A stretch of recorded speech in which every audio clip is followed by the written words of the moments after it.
여러분, 화가 나서 한 말 때문에 후회해 보신 적 있으시죠? 분노의 순간에 내뱉은 말들이 관계를 망치고 나중에 마음을 더욱 무겁게 만들어 본 경험이 있으실 겁니다. 이런 일이 반복될 때마다 그때 말하지 말았어야 했는데 라며 속상해 하셨을 여러분들을 위해 준비한 시간입니다. 오늘은 화가 날 때 입을 열지 않고도 분노를 지혜롭게 다스리는 구체적인 방법을 알려드리겠습니다. 금강경과 법구경의 가르침을 바탕으로 한 이 방법을 익히시면 앞으로는 화를 내고 난 후에 후회와 상처 대신 마음의 평정을 얻으실 수 있을 것입니다.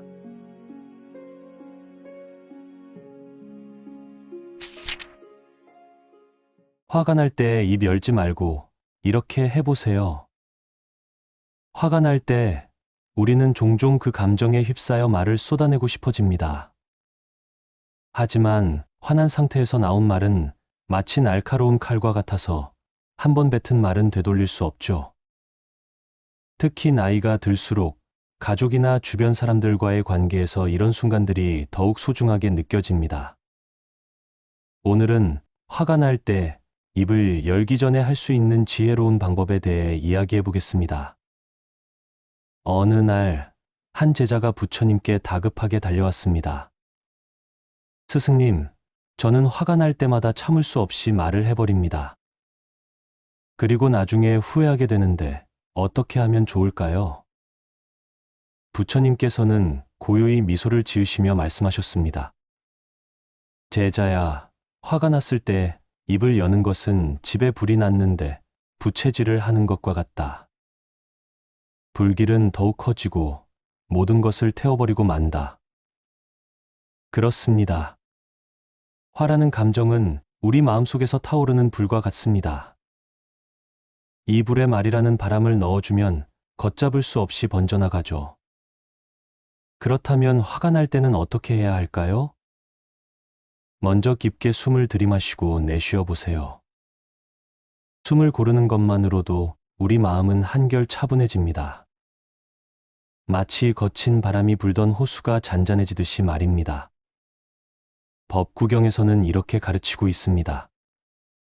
노여움을 노여움으로 갚으면 노여움은 결코 그치지 않는다. 이 말씀의 의미는 참으로 깊습니다. 화를 화로 대응하면 그 화는 끝없이 순환하며 커져만 갑니다. 마치 메아리가 산에서 되돌아오듯 우리가 던진 화난 말은 더 큰 화로 되돌아오죠. 여러분도 경험해 보셨을 겁니다. 자식들과 다툴 때, 배우자와 언성을 높일 때, 그 순간의 화가 얼마나 많은 상처를 남기는지 말입니다. 그래서 화가 날 때는 먼저 멈춤이 필요합니다. 화가 치밀어 오를 때 마음속으로 이렇게 말해보세요. 잠깐, 이 화는 내가 만들어낸 것이다. 내가 만들었으니 내가 다스릴 수 있다. 이것이 바로 불교에서 말하는 마음 다스리기의 첫걸음입니다. 부처님은 또 다른 비유로 말씀하셨습니다. 제자야, 화난 마음은 뜨거운 숯불을 맨손으로 잡고 남을 던지려는 것과 같다. 남을 해치기 전에 먼저 자신의 손이 타버린다. 정말 그렇습니다. 화를 내면서 가장 먼저 상처받는 것은 바로 우리 자신입니다. 혈압이 오르고 마음이 불편해지고 밤에 잠도 제대로 오지 않죠. 그렇다면 구체적으로 화가 날 때는 어떻게 해야 할까요?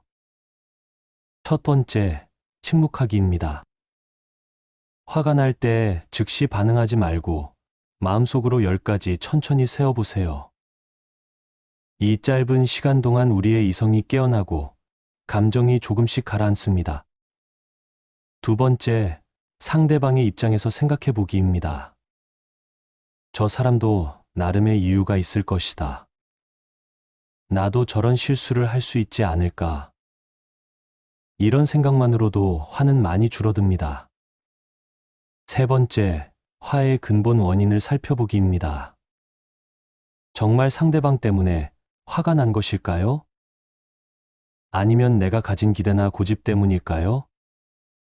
증이라 함경에는 이런 말씀이 있습니다. 지혜로운 사람은 화를 내기 전에 먼저 자신의 마음을 들여다본다. 우리가 화를 낼 때 그 화의 뿌리를 찾아보면 대부분 우리 자신의 욕심이나 고집에서 나온다는 것을 알 수 있습니다. 예를 들어보겠습니다. 손자가 말을 안 듣는다고 화를 낼 때 정말 손자 때문일까요? 아니면 내 말은 들어야 한다는 우리의 고집 때문일까요?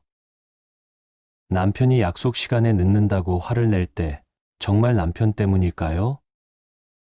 아니면 시간은 지켜야 한다는 우리의 기대 때문일까요? 이렇게 화의 뿌리를 찾다 보면 화낼 일이 그리 많지 않다는 것을 깨닫게 됩니다. 네 번째, 자비심 키우기입니다. 상대방도 나처럼 행복하고 싶어하고 괴로움을 피하고 싶어하는 존재입니다.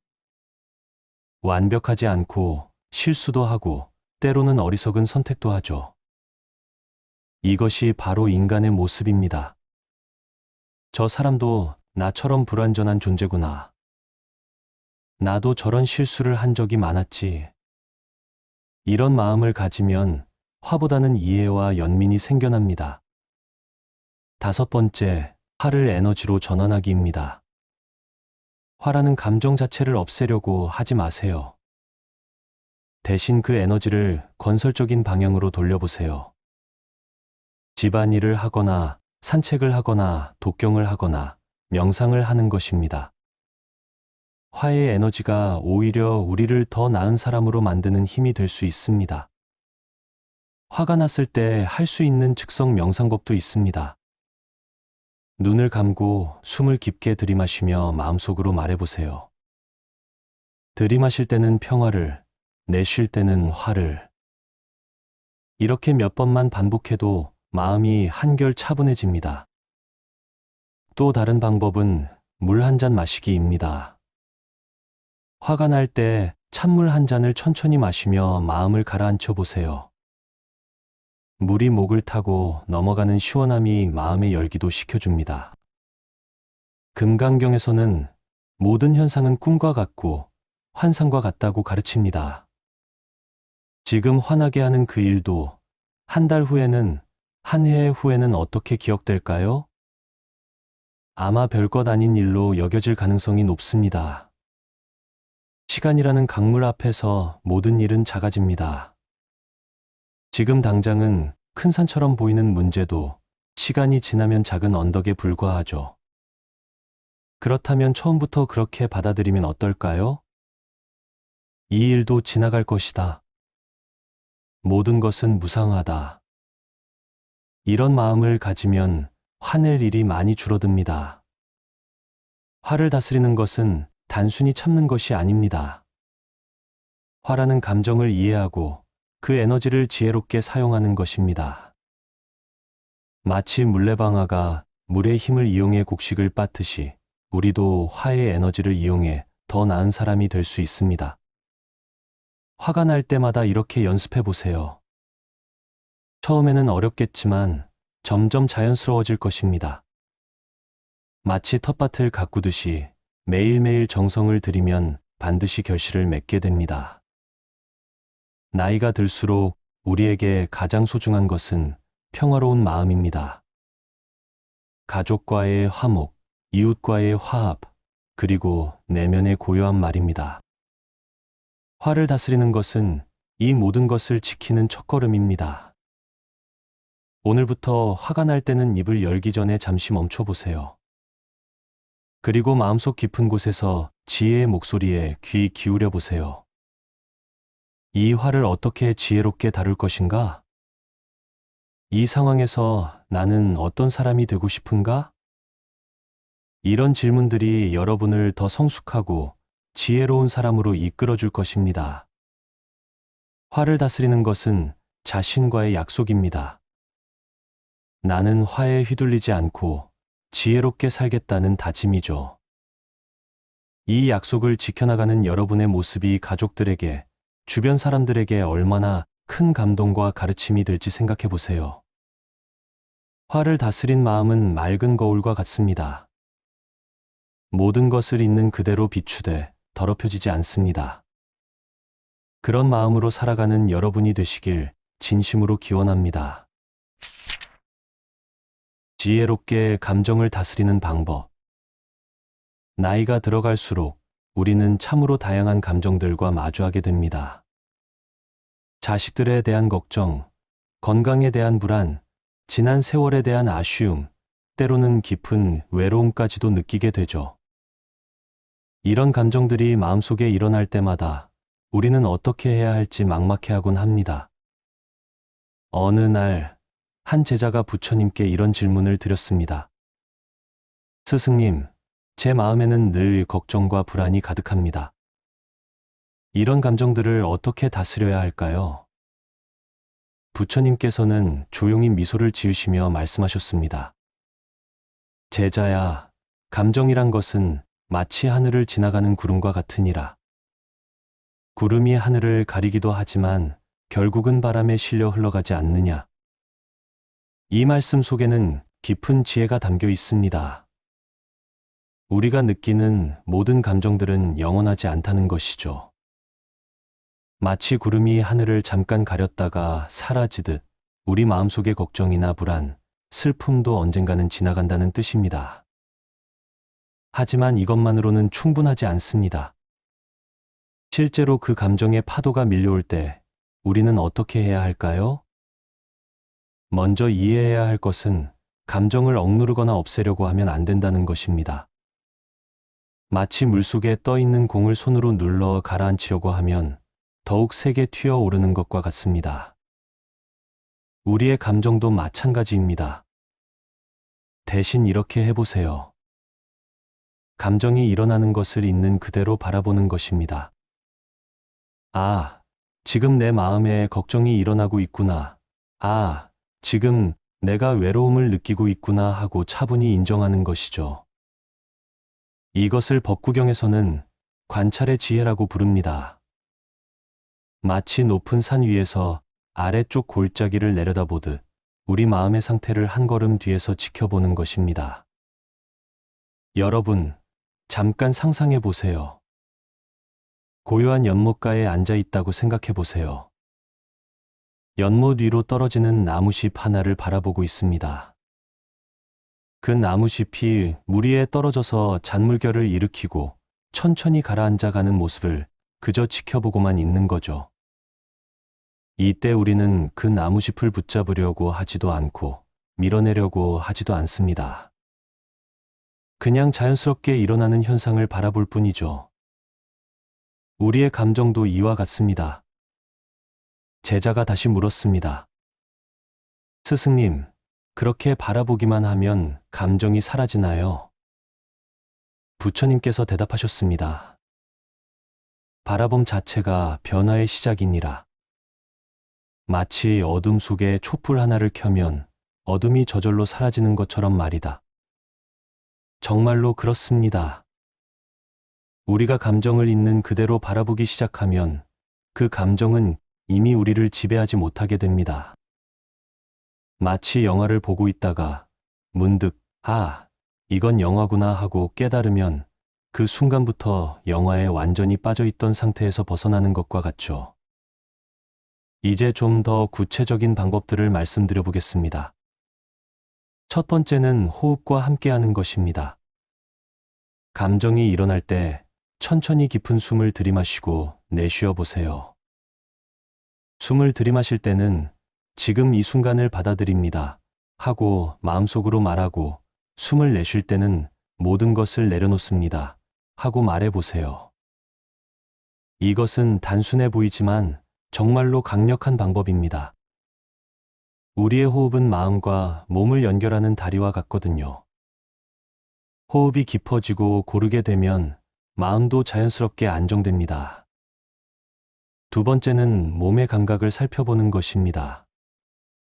감정이 일어날 때 우리 몸에는 어떤 변화가 생기는지 주의 깊게 관찰해 보세요. 어깨가 굳어지는지, 가슴이 답답해지는지, 배가 조이는 듯한 느낌이 드는지 살펴보는 것이죠. 그리고 그 부분에 따뜻한 손을 대고 부드럽게 말해주세요. 괜찮다, 괜찮다. 이것도 지나갈 거야 하고 말입니다. 마치 아픈 손자, 손녀를 달래주듯 우리 자신을 위로해주는 것입니다. 세 번째는 감정의 이름을 붙여주는 것입니다. 막연하게 기분이 안 좋다 하지 말고 정확히 무엇을 느끼고 있는지 구체적으로 말해보세요. 아, 지금 나는 자식에 대한 걱정을 하고 있구나. 아, 지금 나는 건강에 대한 불안을 느끼고 있구나 하고 명확히 하는 것이죠. 이렇게 감정의 이름을 붙여주면 그 감정이 우리 전체를 지배하지 못하게 됩니다. 마치 거대한 바다에 떠 있는 하나의 파도에 이름표를 달아주는 것과 같습니다. 그 파도는 바다 전체가 아니라 바다 위에 일어나는 하나의 현상일 뿐이라는 것을 알게 되는 거죠. 금강경에는 이런 말씀이 있습니다. 모든 현상은 꿈과 같고 환상과 같으며 거품과 같고 그림자와 같으니라. 이 말씀은 우리의 감정 또한 마찬가지라는 것을 의미합니다. 아무리 강렬하고 현실적으로 느껴지는 감정이라도 결국은 우리 마음이 만들어낸 하나의 현상일 뿐입니다. 영원하지도 않고 우리의 본질을 바꾸지도 못합니다. 하지만 이렇게 말하면 혹시 이런 생각이 드실지도 모르겠습니다. 그럼 감정이란 게 아무 의미 없는 건가요? 그냥 무시해도 되는 건가요? 절대 그렇지 않습니다. 감정은 우리에게 소중한 정보를 전해주는 신호등과 같습니다.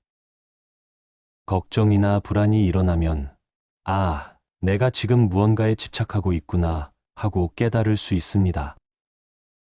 화가 나면, 아, 내가 지금 현실을 받아들이지 못하고 있구나 하고 알 수 있습니다.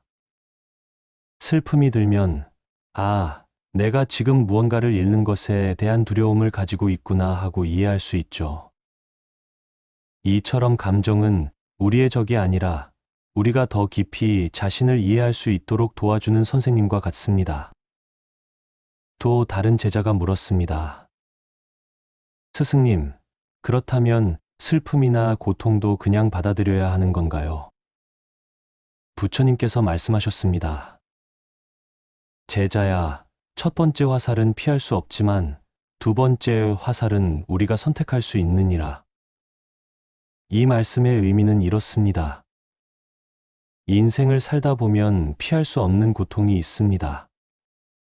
사랑하는 사람과의 이별, 질병, 노화, 경제적 어려움 같은 것들이죠. 이것이 첫 번째 화살입니다. 하지만 우리는 거기서 그치지 않고 그 고통에 대해 또다시 고민하고 원망하고 미워하고 후회합니다. 왜 하필 나에게 이런 일이, 내가 뭘 잘못했길래, 앞으로 어떻게 살아야 하나 하면서 스스로에게 두 번째 화살을 쏘는 것입니다. 지혜로운 사람은 첫 번째 화살은 어쩔 수 없이 맞더라도 두 번째 화살은 피할 줄 압니다. 고통을 고통으로 받아들이되 그것에 대한 추가적인 고민이나 저항은 내려놓는 것이죠. 실제로 우리 일상에서 이를 어떻게 적용할 수 있을까요? 예를 들어, 자식이 연락을 자주 하지 않아서 걱정이 될 때가 있으시죠? 이때 첫 번째 화살은 자식이 걱정된다는 자연스러운 마음입니다. 하지만 두 번째 화살은 내가 자식을 제대로 키우지 못했나, 자식이 나를 사랑하지 않는 건 아닐까, 다른 집 자식들은 다 효도한다는데 하는 추가적인 생각들입니다. 이런 두 번째 화살들을 알아차리고 부드럽게 내려놓는 연습을 해보세요. 아, 지금 내가 자식 걱정 외에도 여러 가지 불필요한 생각들을 하고 있구나 하고 깨닫는 순간 그 생각들은 힘을 잃게 됩니다. 또 다른 예로 건강에 문제가 생겼을 때를 생각해 보세요. 몸이 아픈 것 자체는 첫 번째 화살입니다. 하지만 이제 나도 늙었구나. 앞으로 얼마나 더 살 수 있을까? 가족들에게 짐이 되는 건 아닐까 하는 생각들은 두 번째 화살입니다. 물론 이런 생각들이 드는 것은 너무나 자연스러운 일입니다. 하지만 그 생각들에 계속 머물러 있으면 몸의 고통보다 마음의 고통이 더 커지게 됩니다. 이럴 때는 이렇게 해보세요. 지금 이 순간 내가 숨을 쉬고 있다. 지금 이 순간 내 심장이 뛰고 있다. 지금 이 순간 내가 살아있다 하고 현재에 집중해 보는 것입니다. 미래에 대한 걱정이나 과거에 대한 후회에서 벗어나서 지금 이 순간으로 돌아오는 것이죠. 이것만으로도 마음은 한결 편안해집니다. 법화경에는 이런 가르침이 있습니다. 일념삼천이라고 하는데 이는 한순간의 마음이 3000세계를 만들어낸다는 뜻입니다. 즉, 우리가 지금 이 순간 어떤 마음을 가지고 있느냐에 따라 우리가 경험하는 세상이 완전히 달라진다는 것입니다. 걱정과 불안의 마음으로 세상을 보면 모든 것이 두렵고 위험해 보입니다. 하지만 평화롭고 감사한 마음으로 세상을 보면 같은 상황이라도 전혀 다르게 느껴지죠. 그렇다면 구체적으로 어떤 마음가짐을 가져야 할까요? 첫째는 수용의 마음입니다. 지금 현재 상황을 있는 그대로 받아들이는 것이죠. 이것이 지금의 현실이구나 하고 인정하는 것입니다. 이것이 체념이나 포기와는 다릅니다. 현실을 인정한다는 것은 그 현실을 바탕으로 지혜롭게 대처할 수 있는 출발점을 마련하는 것입니다. 마치 길을 잃었을 때 먼저 지금 내가 어디에 있는지를 정확히 알아야 올바른 방향으로 갈 수 있는 것과 같습니다.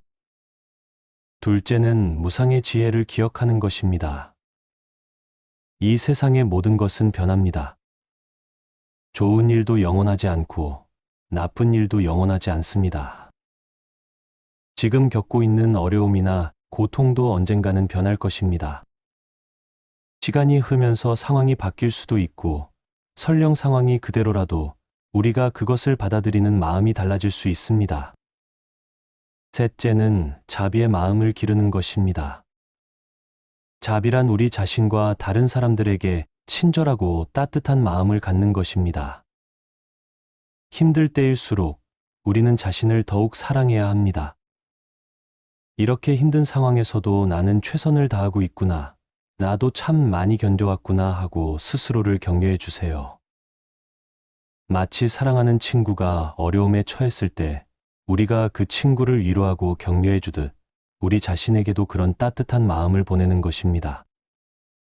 또한 다른 사람들에게도 자비로운 마음을 가져보세요. 자식들이 연락을 자주 하지 않는다고 해서 그들을 원망하지 말고 그들도 각자의 바쁜 삶이 있겠구나, 내가 그들의 나이였을 때도 그랬겠구나 하고 이해해 보는 것입니다. 이렇게 자비로운 마음을 기르면 우리 마음속의 분노나 원망이 자연스럽게 사라집니다. 그리고 그 자리에 평화로운 마음이 자리 잡게 되죠. 증일화암경에는 이런 말씀이 있습니다. 마음이 평온하면 몸도 평온하고 몸이 평온하면 마음도 평온하다. 정말로 그렇습니다. 우리가 감정을 지혜롭게 다스리는 법을 익히면 몸의 건강도 함께 좋아집니다. 스트레스가 줄어들면서 혈압이 안정되고 잠도 잘 오고 소화도 잘 되죠. 반대로 마음이 편안해지기 위해서는 몸의 건강도 중요합니다. 규칙적인 운동, 좋은 음식, 충분한 휴식이 모두 감정 관리에 도움이 됩니다. 특히 산책을 추천합니다. 천천히 걸으면서 자연을 바라보고 깊은 호흡을 하는 것만으로도 마음이 한결 평온해집니다. 우리 조상들이 답답할 때는 산에 가라고 했던 것도 이런 이유에서입니다. 이제 마지막으로 일상생활에서 실천할 수 있는 구체적인 방법들을 정리해서 말씀드리겠습니다. 매일 아침 일어나면 감사한 것 3가지를 떠올려 보세요. 오늘도 건강하게 잠에서 깨어났다, 사랑하는 가족이 있다, 따뜻한 집이 있다 같은 것들 말이죠. 이런 작은 습관이 하루 종일 우리 마음을 긍정적으로 만들어줍니다. 감정이 일어날 때마다 멈춤, 호흡, 관찰이라는 3단계를 기억해 보세요. 먼저 모든 행동을 멈추고 깊은 호흡을 3번 하고 지금 내 마음 상태를 관찰하는 것입니다. 이것만으로도 감정에 휩쓸리지 않고 지혜롭게 대처할 수 있습니다. 잠자리에 들기 전에는 하루 동안 있었던 일들을 되돌아보면서 스스로에게 이렇게 말해주세요. 오늘 하루도 최선을 다했구나. 잘못한 일이 있다면 내일은 더 잘할 거야. 지금은 모든 것을 내려놓고 편안히 쉬자. 여러분, 감정을 지혜롭게 다스린다는 것은 감정을 없애는 것이 아닙니다. 감정과 친구가 되는 것입니다. 감정이 우리에게 무엇을 말하려고 하는지 귀 기울여 듣고 그것을 통해 우리 자신을 더 깊이 이해하는 것입니다. 그리고 무엇보다 중요한 것은 완벽하지 않아도 괜찮다는 것을 인정하는 것입니다. 때로는 감정에 휩쓸릴 수도 있고 지혜롭게 대처하지 못할 때도 있을 것입니다. 하지만 그것조차도 인간다운 모습이고 우리가 성장해 나가는 과정의 일부입니다. 부처님께서도 말씀하셨습니다. 깨달음이란 한순간에 이루어지는 것이 아니라 매일매일 조금씩 자라나는 것이니라. 여러분도 서두르지 마시고 천천히 하루하루 조금씩 연습해 보세요. 그러면 어느 순간 예전과는 확실히 달라진 자신을 발견하게 될 것입니다. 마음이 더 평온해지고 감정의 파도에 흔들리지 않는 안정된 내적 평화를 경험하게 될 것입니다. 그리고 그 평화로움이 여러분의 가족과 주변 사람들에게도 전해져서 모두가 함께 행복해질 수 있을 것입니다. 오늘 말씀드린 내용들이 여러분의 삶에 작은 도움이 되기를 진심으로 바랍니다. 늘 건강하시고 마음의 평안을 잃지 않으시기를 기원합니다. 화가 날 때 입 열지 말고 이렇게 해보세요. 화가 날 때 우리는 종종 그 감정에 휩싸여 말을 쏟아내고 싶어집니다. 하지만 화난 상태에서 나온 말은 마치 날카로운 칼과 같아서 한 번 뱉은 말은 되돌릴 수 없죠. 특히 나이가 들수록 가족이나 주변 사람들과의 관계에서 이런 순간들이 더욱 소중하게 느껴집니다. 오늘은 화가 날 때 입을 열기 전에 할 수 있는 지혜로운 방법에 대해 이야기해 보겠습니다. 어느 날, 한 제자가 부처님께 다급하게 달려왔습니다. 스승님, 저는 화가 날 때마다 참을 수 없이 말을 해버립니다.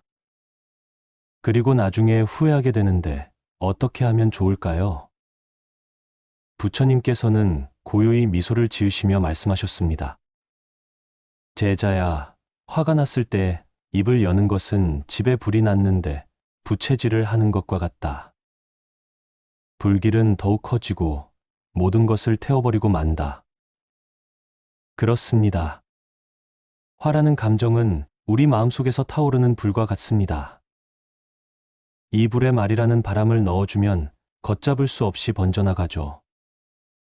그렇다면 화가 날 때는 어떻게 해야 할까요? 먼저 깊게 숨을 들이마시고 내쉬어 보세요. 숨을 고르는 것만으로도 우리 마음은 한결 차분해집니다. 마치 거친 바람이 불던 호수가 잔잔해지듯이 말입니다. 법구경에서는 이렇게 가르치고 있습니다. 노여움을 노여움으로 갚으면 노여움은 결코 그치지 않는다. 이 말씀의 의미는 참으로 깊습니다. 화를 화로 대응하면 그 화는 끝없이 순환하며 커져만 갑니다. 마치 메아리가 산에서 되돌아오듯 우리가 던진 화난 말은 더 큰 화로 되돌아오죠. 여러분도 경험해 보셨을 겁니다. 자식들과 다툴 때, 배우자와 언성을 높일 때, 그 순간의 화가 얼마나 많은 상처를 남기는지 말입니다. 그래서 화가 날 때는 먼저 멈춤이 필요합니다. 화가 치밀어 오를 때 마음속으로 이렇게 말해보세요. 잠깐, 이 화는 내가 만들어낸 것이다. 내가 만들었으니 내가 다스릴 수 있다. 이것이 바로 불교에서 말하는 마음 다스리기의 첫걸음입니다. 부처님은 또 다른 비유로 말씀하셨습니다. 제자야, 화난 마음은 뜨거운 숯불을 맨손으로 잡고 남을 던지려는 것과 같다. 남을 해치기 전에 먼저 자신의 손이 타버린다. 정말 그렇습니다. 화를 내면서 가장 먼저 상처받는 것은 바로 우리 자신입니다. 혈압이 오르고 마음이 불편해지고 밤에 잠도 제대로 오지 않죠. 그렇다면 구체적으로 화가 날 때는 어떻게 해야 할까요? 첫 번째, 침묵하기입니다. 화가 날 때 즉시 반응하지 말고 마음속으로 10가지 천천히 세어보세요. 이 짧은 시간 동안 우리의 이성이 깨어나고 감정이 조금씩 가라앉습니다. 두 번째, 상대방의 입장에서 생각해 보기입니다. 저 사람도 나름의 이유가 있을 것이다. 나도 저런 실수를 할 수 있지 않을까. 이런 생각만으로도 화는 많이 줄어듭니다. 세 번째, 화의 근본 원인을 살펴보기입니다. 정말 상대방 때문에 화가 난 것일까요? 아니면 내가 가진 기대나 고집 때문일까요? 증이라 함경에는 이런 말씀이 있습니다. 지혜로운 사람은 화를 내기 전에 먼저 자신의 마음을 들여다본다. 우리가 화를 낼 때 그 화의 뿌리를 찾아보면 대부분 우리 자신의 욕심이나 고집에서 나온다는 것을 알 수 있습니다. 예를 들어보겠습니다. 손자가 말을 안 듣는다고 화를 낼 때 정말 손자 때문일까요? 아니면 내 말은 들어야 한다는 우리의 고집 때문일까요? 남편이 약속 시간에 늦는다고 화를 낼 때 정말 남편 때문일까요? 아니면 시간은 지켜야 한다는 우리의 기대 때문일까요? 이렇게 화의 뿌리를 찾다 보면 화낼 일이 그리 많지 않다는 것을 깨닫게 됩니다.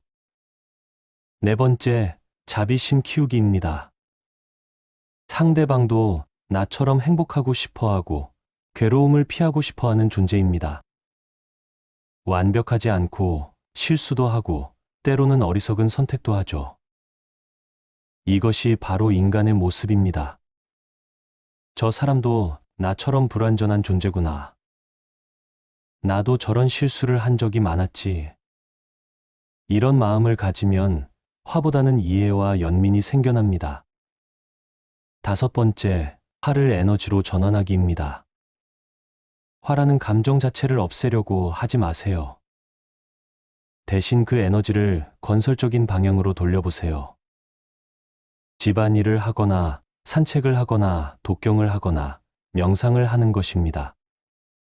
화의 에너지가 오히려 우리를 더 나은 사람으로 만드는 힘이 될 수 있습니다. 화가 났을 때 할 수 있는 즉석 명상법도 있습니다. 눈을 감고 숨을 깊게 들이마시며 마음속으로 말해보세요. 들이마실 때는 평화를, 내쉴 때는 화를. 이렇게 몇 번만 반복해도 마음이 한결 차분해집니다. 또 다른 방법은 물 한 잔 마시기입니다. 화가 날 때 찬물 한 잔을 천천히 마시며 마음을 가라앉혀 보세요. 물이 목을 타고 넘어가는 시원함이 마음의 열기도 식혀줍니다. 금강경에서는 모든 현상은 꿈과 같고 환상과 같다고 가르칩니다. 지금 화나게 하는 그 일도 한 달 후에는, 한 해 후에는 어떻게 기억될까요? 아마 별것 아닌 일로 여겨질 가능성이 높습니다. 시간이라는 강물 앞에서 모든 일은 작아집니다. 지금 당장은 큰 산처럼 보이는 문제도 시간이 지나면 작은 언덕에 불과하죠. 그렇다면 처음부터 그렇게 받아들이면 어떨까요? 이 일도 지나갈 것이다. 모든 것은 무상하다. 이런 마음을 가지면 화낼 일이 많이 줄어듭니다. 화를 다스리는 것은 단순히 참는 것이 아닙니다. 화라는 감정을 이해하고 그 에너지를 지혜롭게 사용하는 것입니다. 마치 물레방아가 물의 힘을 이용해 곡식을 빻듯이 우리도 화의 에너지를 이용해 더 나은 사람이 될 수 있습니다. 화가 날 때마다 이렇게 연습해 보세요. 처음에는 어렵겠지만 점점 자연스러워질 것입니다. 마치 텃밭을 가꾸듯이 매일매일 정성을 들이면 반드시 결실을 맺게 됩니다. 나이가 들수록 우리에게 가장 소중한 것은 평화로운 마음입니다. 가족과의 화목, 이웃과의 화합, 그리고 내면의 고요한 말입니다. 화를 다스리는 것은 이 모든 것을 지키는 첫걸음입니다. 오늘부터 화가 날 때는 입을 열기 전에 잠시 멈춰보세요. 그리고 마음속 깊은 곳에서 지혜의 목소리에 귀 기울여 보세요. 이 화를 어떻게 지혜롭게 다룰 것인가? 이 상황에서 나는 어떤 사람이 되고 싶은가? 이런 질문들이 여러분을 더 성숙하고 지혜로운 사람으로 이끌어 줄 것입니다. 화를 다스리는 것은 자신과의 약속입니다. 나는 화에 휘둘리지 않고 지혜롭게 살겠다는 다짐이죠. 이 약속을 지켜나가는 여러분의 모습이 가족들에게, 주변 사람들에게 얼마나 큰 감동과 가르침이 될지 생각해 보세요. 화를 다스린 마음은 맑은 거울과 같습니다. 모든 것을 있는 그대로 비추되 더럽혀지지 않습니다. 그런 마음으로 살아가는 여러분이 되시길 진심으로 기원합니다. 지혜롭게 감정을 다스리는 방법. 나이가 들어갈수록 우리는 참으로 다양한 감정들과 마주하게 됩니다. 자식들에 대한 걱정, 건강에 대한 불안, 지난 세월에 대한 아쉬움, 때로는 깊은 외로움까지도 느끼게 되죠. 이런 감정들이 마음속에 일어날 때마다 우리는 어떻게 해야 할지 막막해하곤 합니다. 어느 날, 한 제자가 부처님께 이런 질문을 드렸습니다. 스승님, 제 마음에는 늘 걱정과 불안이 가득합니다. 이런 감정들을 어떻게 다스려야 할까요? 부처님께서는 조용히 미소를 지으시며 말씀하셨습니다. 제자야, 감정이란 것은 마치 하늘을 지나가는 구름과 같으니라. 구름이 하늘을 가리기도 하지만 결국은 바람에 실려 흘러가지 않느냐. 이 말씀 속에는 깊은 지혜가 담겨 있습니다. 우리가 느끼는 모든 감정들은 영원하지 않다는 것이죠. 마치 구름이 하늘을 잠깐 가렸다가 사라지듯 우리 마음속의 걱정이나 불안, 슬픔도 언젠가는 지나간다는 뜻입니다. 하지만 이것만으로는 충분하지 않습니다. 실제로 그 감정의 파도가 밀려올 때 우리는 어떻게 해야 할까요? 먼저 이해해야 할 것은 감정을 억누르거나 없애려고 하면 안 된다는 것입니다. 마치 물속에 떠 있는 공을 손으로 눌러 가라앉히려고 하면 더욱 세게 튀어오르는 것과 같습니다. 우리의 감정도 마찬가지입니다. 대신 이렇게 해보세요. 감정이 일어나는 것을 있는 그대로 바라보는 것입니다. 아, 지금 내 마음에 걱정이 일어나고 있구나. 아, 지금 내가 외로움을 느끼고 있구나 하고 차분히 인정하는 것이죠. 이것을 법구경에서는 관찰의 지혜라고 부릅니다. 마치 높은 산 위에서 아래쪽 골짜기를 내려다보듯 우리 마음의 상태를 한 걸음 뒤에서 지켜보는 것입니다. 여러분, 잠깐 상상해 보세요. 고요한 연못가에 앉아 있다고 생각해 보세요. 연못 위로 떨어지는 나무잎 하나를 바라보고 있습니다. 그 나무잎이 물 위에 떨어져서 잔물결을 일으키고 천천히 가라앉아 가는 모습을 그저 지켜보고만 있는 거죠. 이때 우리는 그 나무잎을 붙잡으려고 하지도 않고 밀어내려고 하지도 않습니다. 그냥 자연스럽게 일어나는 현상을 바라볼 뿐이죠. 우리의 감정도 이와 같습니다. 제자가 다시 물었습니다. 스승님, 그렇게 바라보기만 하면 감정이 사라지나요? 부처님께서 대답하셨습니다. 바라봄 자체가 변화의 시작이니라. 마치 어둠 속에 촛불 하나를 켜면 어둠이 저절로 사라지는 것처럼 말이다. 정말로 그렇습니다. 우리가 감정을 있는 그대로 바라보기 시작하면 그 감정은 이미 우리를 지배하지 못하게 됩니다.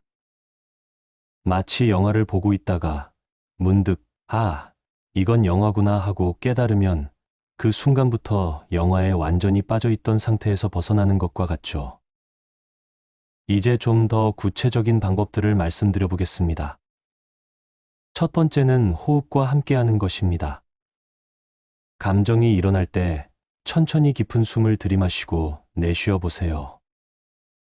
숨을 들이마실 때는 지금 이 순간을 받아들입니다 하고 마음속으로 말하고, 숨을 내쉴 때는 모든 것을 내려놓습니다 하고 말해 보세요. 이것은 단순해 보이지만 정말로 강력한 방법입니다. 우리의 호흡은 마음과 몸을 연결하는 다리와 같거든요. 호흡이 깊어지고 고르게 되면 마음도 자연스럽게 안정됩니다. 두 번째는 몸의 감각을 살펴보는 것입니다. 감정이 일어날 때 우리 몸에는 어떤 변화가 생기는지 주의 깊게 관찰해 보세요.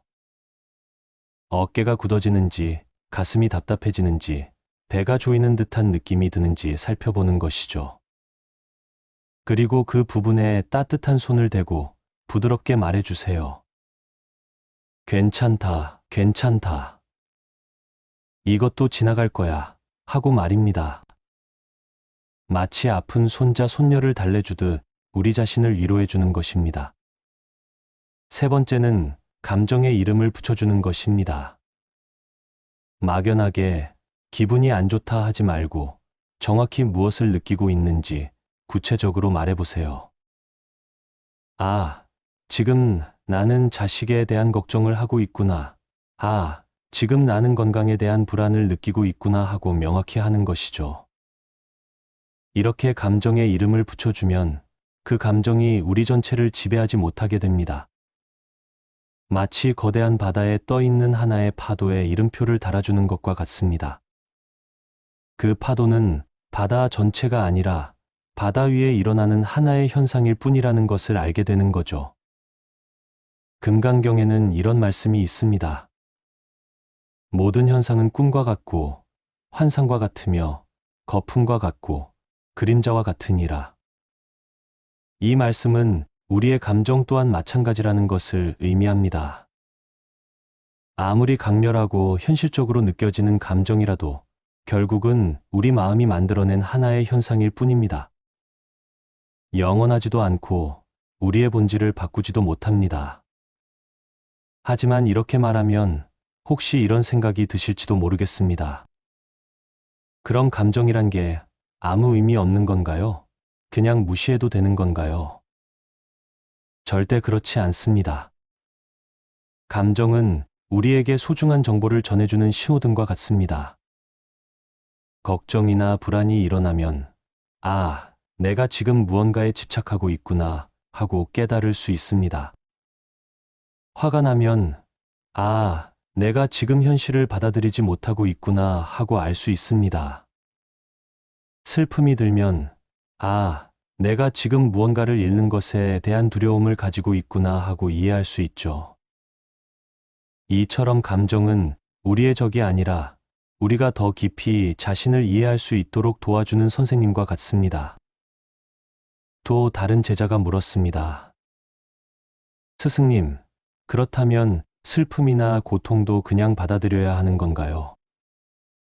부처님께서 말씀하셨습니다.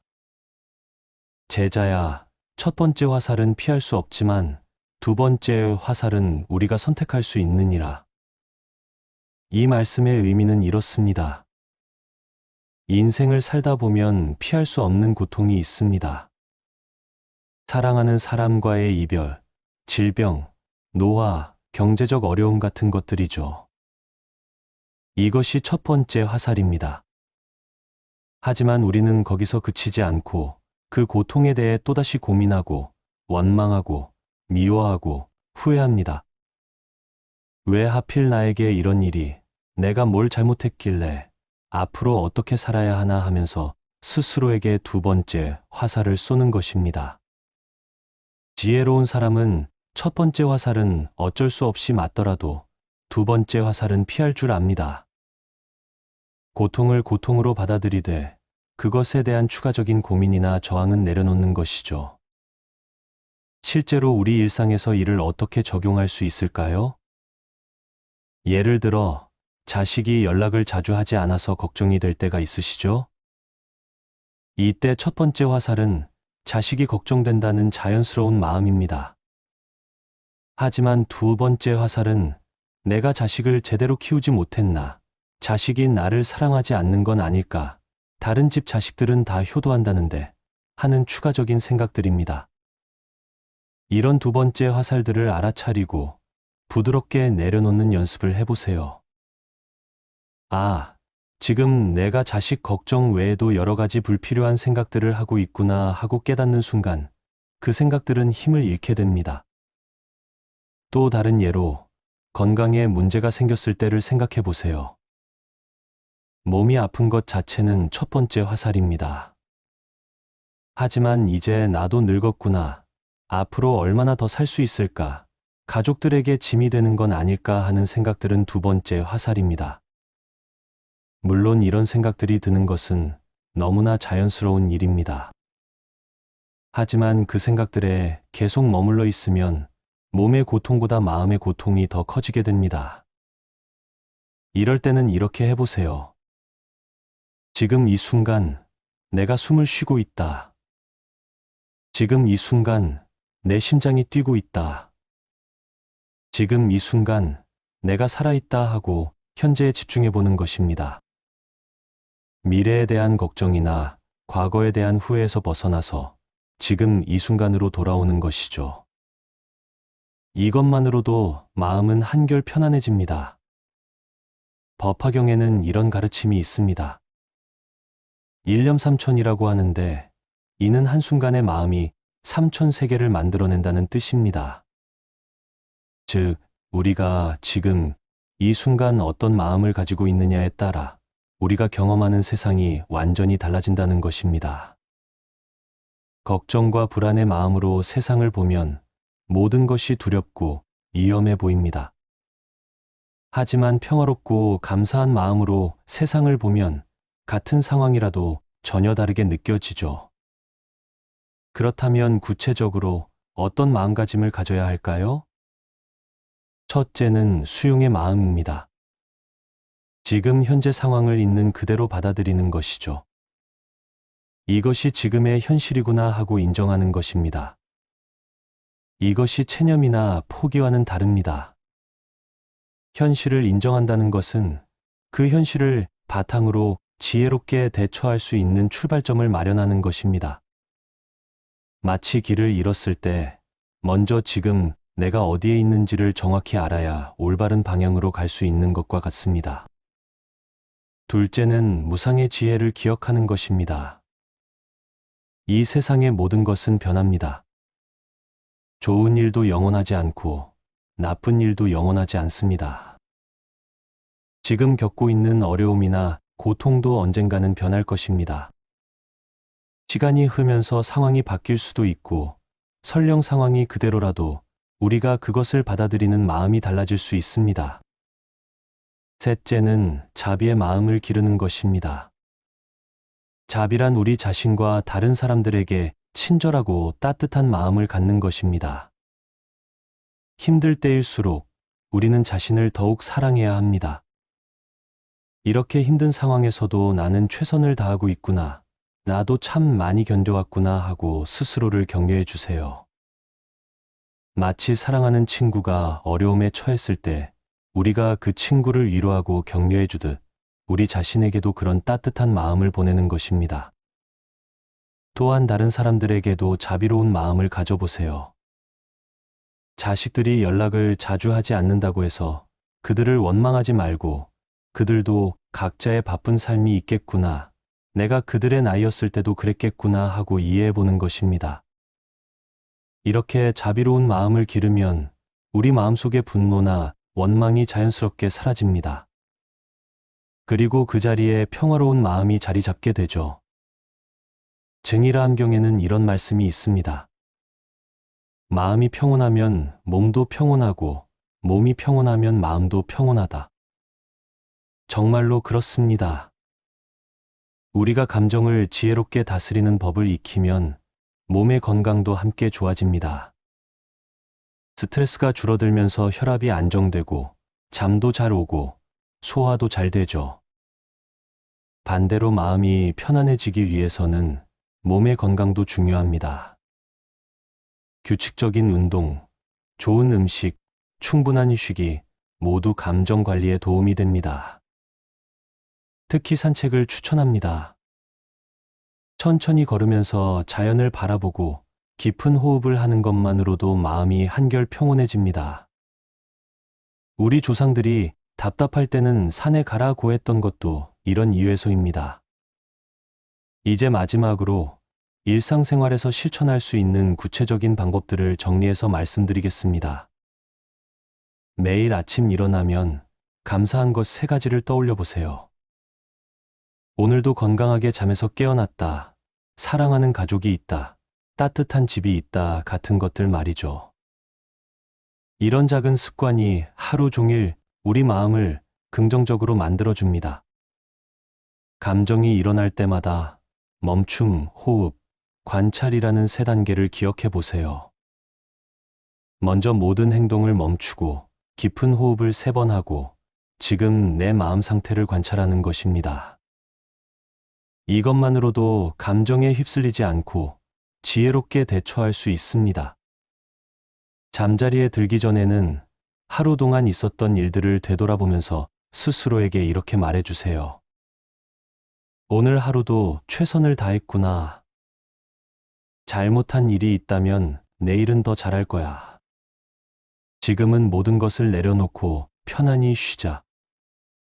여러분, 감정을 지혜롭게 다스린다는 것은 감정을 없애는 것이 아닙니다. 감정과 친구가 되는 것입니다. 감정이 우리에게 무엇을 말하려고 하는지 귀 기울여 듣고 그것을 통해 우리 자신을 더 깊이 이해하는 것입니다.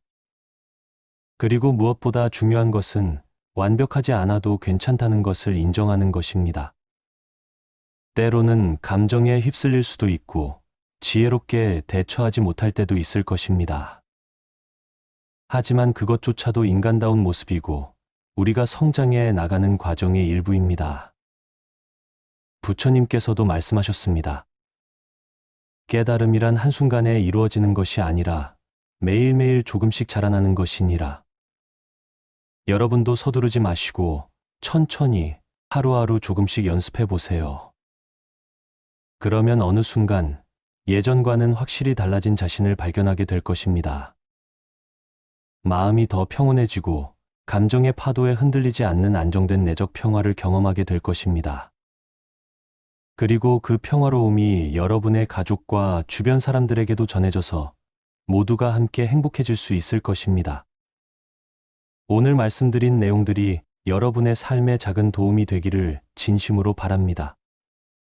늘 건강하시고 마음의 평안을 잃지 않으시기를 기원합니다.